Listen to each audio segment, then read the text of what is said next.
Lembaga zakat disebut juga sebagai institusi pengelola zakat yang sepenuhnya dibentuk atas prakarya masyarakat yang bergerak dalam bidang dakwah, pendidikan, sosial, dan kemaslahatan umat Islam.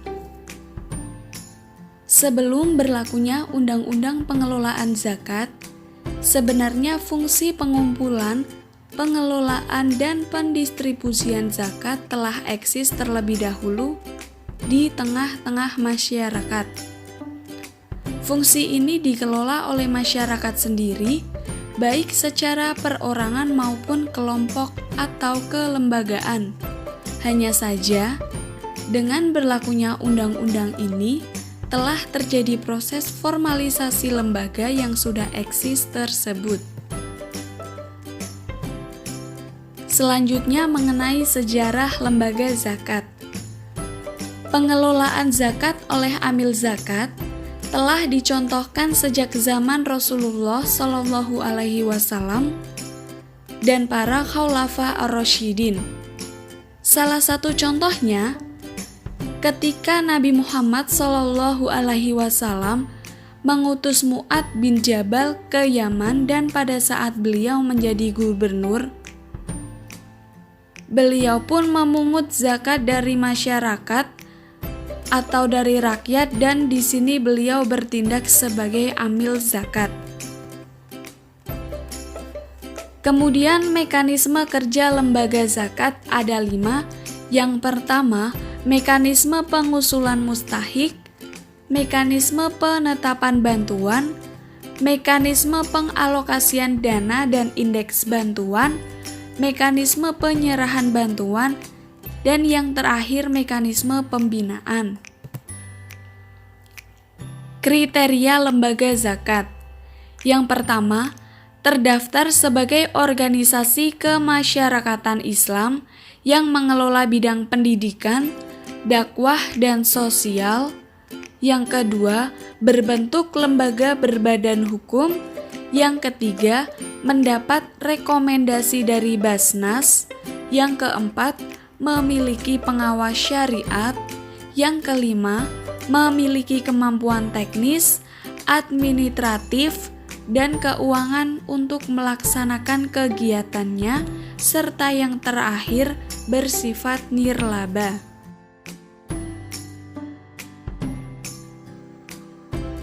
Selanjutnya, implementasi Undang-Undang Nomor 23 Tahun 2011 tentang pengelolaan zakat di masyarakat. Undang-Undang Nomor 23 Tahun 2011 tentang pengelolaan zakat dibentuk dalam rangka membenahi Undang-Undang Nomor 38 Tahun 1999 tentang pengelolaan zakat yang dianggap belum dapat memenuhi kebutuhan hukum karena belum tercantum permasalahan tata kelola zakat dan sanksi untuk muzaki yang mangkir dari zakat. Namun, setelah adanya amandemen juga belum menyelesaikan persoalan yang sesungguhnya. Terdapat pasal-pasal yang multitafsir jika diimplikasikan pada masyarakat. Maka, pada subbab ini akan dijelaskan bagaimana pendapat masyarakat terhadap Undang-Undang Nomor 23 Tahun 2011 tentang pengelolaan zakat, baik dari sisi lembaga zakat yang tidak dapat beroperasi sebagaimana biasanya, muzaki yang juga terkena dampak, dan pendapat Kementerian Agama sebagai regulator. Selanjutnya, perkembangan pengelolaan zakat di Indonesia dari masa ke masa. Jika menggali sejarah pengelolaan zakat di Indonesia, maka akan kita temukan pola-pola yang cenderung berbeda dari masa ke masa. Pada masa kolonial, pengelolaan ini diserahkan pada masyarakat. Negara kolonial menghindari campur tangan.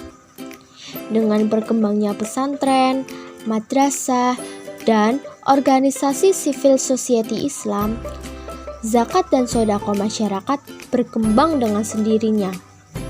Zakat dan sodako memberi sumbangan besar untuk kemerdekaan Republik Indonesia pada zaman kemerdekaan, misalnya di Aceh, di Pulau Jawa, dan beberapa daerah lainnya. Pada zaman Orde Lama, negara hanya memberikan supervise dengan mengeluarkan surat edaran Kementerian Agama nomor A7-17367 pada tahun 1951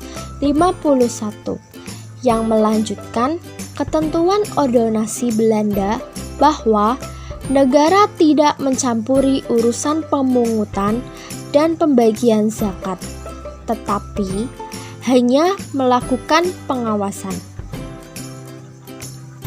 Baru pada masa Orde Baru, negara mulai terlibat dan ikut mengelola zakat melalui beberapa regulasi pemerintah.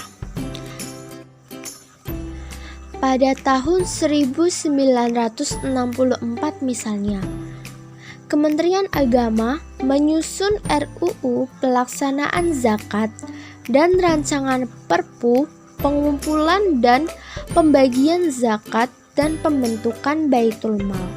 Akan tetapi, keduanya belum sempat diajukan ke DPR dan Presiden. Baru pada tahun 1967, sebagai sebuah langkah tindak lanjut Menteri Agama mengirimkan RUU pelaksanaan zakat kepada DPR GR. Poin penting dari surat pengajuan Menteri Agama pada saat itu adalah pembayaran zakat merupakan keniscayaan bagi umat Islam di Indonesia dan negara mempunyai kewajiban moral untuk mengaturnya.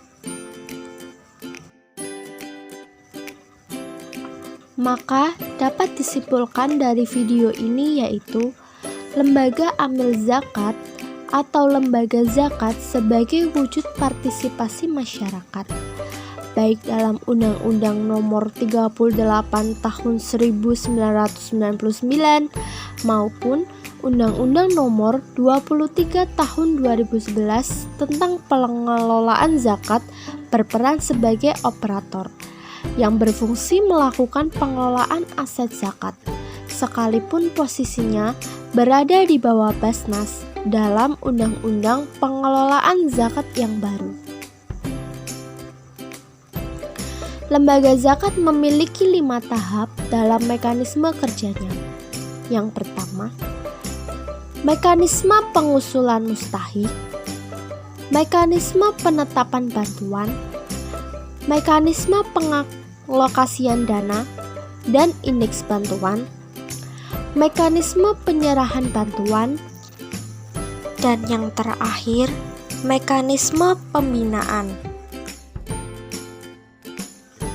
Sekian video dari kami. Apabila ada kesalahan, mohon dimaafkan. Wabillahi taufiq wal hidayah. Wassalamualaikum warahmatullahi wabarakatuh.